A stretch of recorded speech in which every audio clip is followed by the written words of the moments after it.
we'd love to know if there are any kind of books that you were reading at the time when you were writing, or any authors that have inspired you, either in terms of the content or the style in which you wrote the book.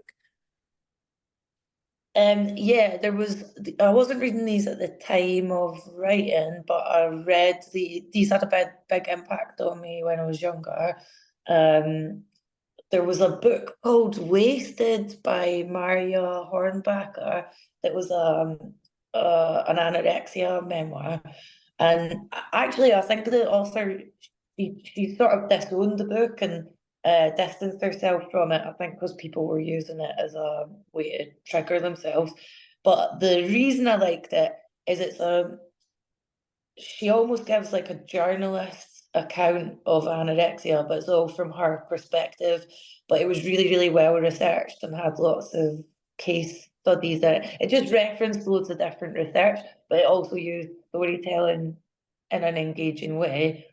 Then I loved a book called Once in a House on Fire by Andrea Ashworth, which was about a girl growing up in an abusive household in Manchester, and then she escapes and goes to Oxford or Cambridge. I also liked Oranges Are Not the Only Fruit, which is about another northern working class girl who escapes her home and goes to Oxford or Cambridge.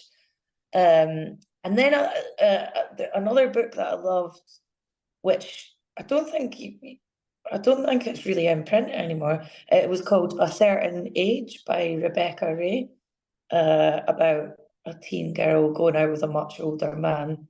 Right. And so what was the inspiration? Oh, but also, sorry, Go on. sorry to interrupt.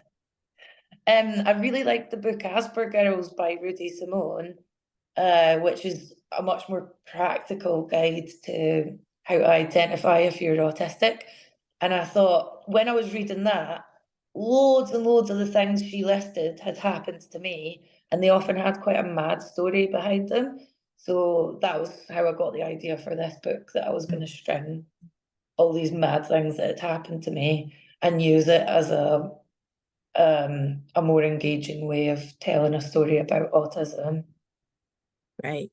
And you'd said to me before that you knew that you didn't want to do it as a stand-up show. It felt like it needed to be something in a different format.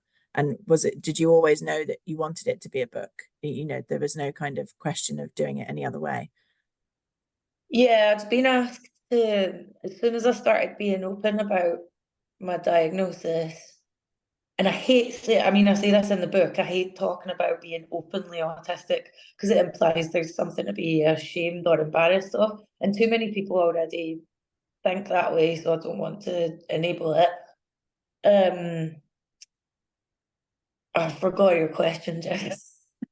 Just why you felt like you wanted to do it in book form rather than, Oh, you're known as a yeah, stand-up and yeah. Yeah, the reason I wanted to do it in book form is I have